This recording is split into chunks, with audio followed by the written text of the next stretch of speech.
What is up, guys? I'm coming out here with yet another video. Now, the last video was me completing the Mo Salah SBC, and you might remember that I said at the end of the video that the next video I'm going to do is going to be a review of that Salah card. As you can tell from the title and from the thumbnail and all that, the review is finally here. And you had to wait a little bit too long for it, but I'm finally doing it. So, you know, I had to try him out before I could fully share my thoughts. I couldn't just play like 3 games and say what I think. So I played about 20 games with him, or now I even played more games, but when I stopped recording gameplay I'll play about 20 games or something. First thing I'm gonna say, he is an absolute beast, and I'm gonna go more in depth of course, but he's a machine. And when I'm recording this video, there are 6 days left of the SBC, and I think now is the best time to do it because he is pretty cheap at the moment now, because he's the hype for him has died down a bit, so players are getting cheaper, and that's why I should do him definitely at this time point. But yeah, I think we should just get into the card now. Starting off with his traits and skill stars and that. He's got 4-star skill moves, which is for a striker is pretty good. I would say there are not that many strikers, or there are not that many players in the game at all with 5-star skill moves, so it's pretty good. Most skill moves that you need are able to do with 4-star skillers. Now he's got 2-star weak foot, which a lot of people saw as a problem with this card. For me, the 2-star weak foot was never really a problem. Some chances you might miss, but he's so good, so you can. There has to be a downside with every player, and I guess that's a downside with Salah. But it's not that big of a difference maker. I still think his shooting is pretty good.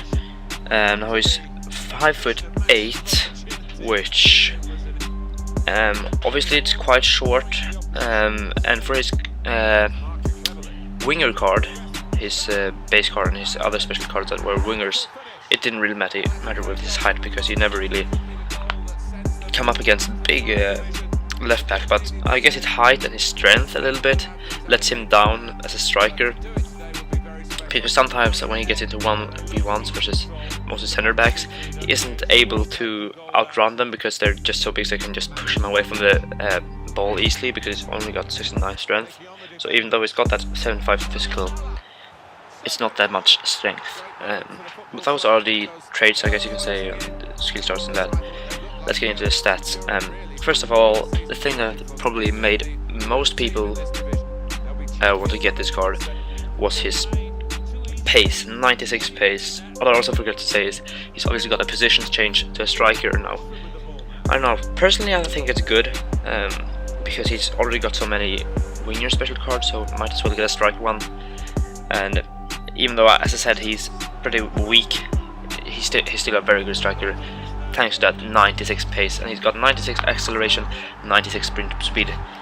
And this guy, I have to say, this guy is the fastest guy I've ever used in a FIFA. You'll see it from some of the clips playing in the background right now. He just sprints past players so easily. Unless he's really close to them so that they can bull him off the ball, they have no chance against him. He is so fast. Like, it's hard to say, but I think it's probably the fastest player in FIFA right now at the moment. And then we have the shooting. Now his shooting is 87 rated, which is pretty good. Although he's not one of those guys that you can shoot from anywhere with. You have to be at least pretty close to the box, if not inside the box, because he's only got 73 long shots. Although he's got 84 shot power, which is pretty good. But the really good things is his 98 positioning. 98, that's mad high. And his 94 finishing, which is also very good. Thanks to those, that might also be a reason to why his weak foot doesn't really matter that much, because he's still got 94 finishing. And the positioning, the pace combined with the positioning is perfect, because he's always at the right place, at the place we want him to be, to play him a through ball, make him sprint past the players. The thing is, you can put the ball so far ahead of Salah, and he will still get to the ball before the keeper or the defender or whoever is closest to the ball. And that 98 positioning really helps in the finishing as well. As I said, he's not a long shooter, so you can't really expect to score amazing long shots with him, but when he's inside of the box, you'll pretty much almost score if you're self a good shooter. I'm not that good of a shooter. I've missed a lot of chances just shooting straight at the keeper, but that's my fault. And now his passing is 82, although that's the overall passing stat. Although when you think of the actual passing, he's got 87 short passing and 72 long passing.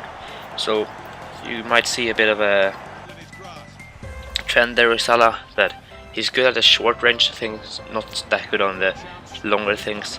So he's got 87 short passing instead and 72 long passing. His curve is 77. Free kick accuracy is 66, which I think bumps down that 82 passing a lot. Although I should probably have like 85 passing, something like that. But still pretty decent. Although you maybe won't need the passing too much for him. He's also got 86 vision, 80 crossing. Crossing is completely irrelevant as a striker, so good passing even though you won't need it with him because he's the guy you want to pass to. And then we got his 92 dribbling. In my opinion, his dribbling is very good. That's also always a big factor to how fast a player is. You can have a player with 99 pace, but if he has like 50 dribbling, now there's obviously not going to be a player who's that bad, but if he would be that, he will only feel like maybe a 60 or at maximum 70 pace player, because with the ball you have to be very good if you want to be a fast player. And that's where Salah's 92 dribbling comes in very nicely. 92 agility and 89 balance, which actually, I'm not gonna lie, I haven't felt that much, because as I said, he's lacking that strength. So every time someone comes in a 1v1, he always falls down to the ground. So that balance, I've actually, not gonna lie, never felt it. 87 reactions, ball control 93, which is massive, and dribbling 93. So I think the three most important stats, in my opinion, agility, ball control and dribbling, are the highest ones, 92, 92, 93, and then 80 composure. So he's extremely good with the ball, and as long as you don't run straight into an opponent, you should be able to get past them, unless, as I said, they tackle him. And then interceptions, or what I'm saying, defending, 53, pretty poor, not gonna go over it because there's just no reason. And with his physicality, as I said, with the 75, you still think that's pretty good for a striker with that much pace, especially considering he's 5'8", but it's actually not that good. 79 jumping, which I guess is good, but you won't really expect to score a lot of heading goals, so the jumping becomes a bit irrelevant because he's only 5'8". The stamina is 87, which is very good, and then strength and aggression is 69 for strength and aggression, 71. Also already talked about the strength, but as I said, don't expect too much from that physical bit, because it's just the stamina that boosts it up to 75. I don't think there's any striker in the Premier League that's even closer to being as good as Salah, not that I can think of right now.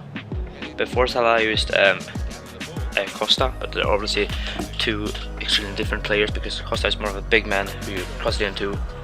Salah is a player you do not cross it into. With Salah, the place I want to play is passing, get it up, quick counter attacks. You have to be fast on counter attacks. As soon as you get a counter attack, pass it to maybe one of the midfielders who then gives a through ball to Salah, and then he will sprint past defenders. But you should not try to get it out of the to the corner flags and then cross it in, because Salah won't win any duels, sadly. He's just too small and too weak. When it comes to chemistry styles, I would probably recommend a finisher on him to boost that shooting a little bit. Not that you really need to boost that shooting. The main reason is really the physicality and the strength, because with a finisher on, he gets 96 shooting, which is obviously ridiculously good, and 82 physical. Now he gets 94 jumping, same stamina, 79 strength, so it's a massive boost, and 81 aggression, which obviously makes him a lot better. And his shooting goes mad high, but that's not why you use the finisher. You use the finisher if you want to have that boosted physicality. So yeah, that's pretty much the review. To just end it off, he's a very good player, but you have to adjust a bit to him. You can't play crosses into him and expect him to score goals. You have to kind of adjust your whole playstyle to him, and with through balls and all that. But if you like pacey players, then this guy is the best guy on FIFA for you. In my opinion, if you have the money for him, you should 100% go and get him. It's only about 5 or 6 days left, depending on when I upload this video. So go and try to get him as fast as possible. If you want to have some tips with how to do the SBC, you can check my last video where I did the SBC. But this card is just insane, so I don't see any reason for you not to get him. So I hope you enjoyed this review. Leave a like if you did, and subscribe if you're new, and I'll see you in the next video. Peace.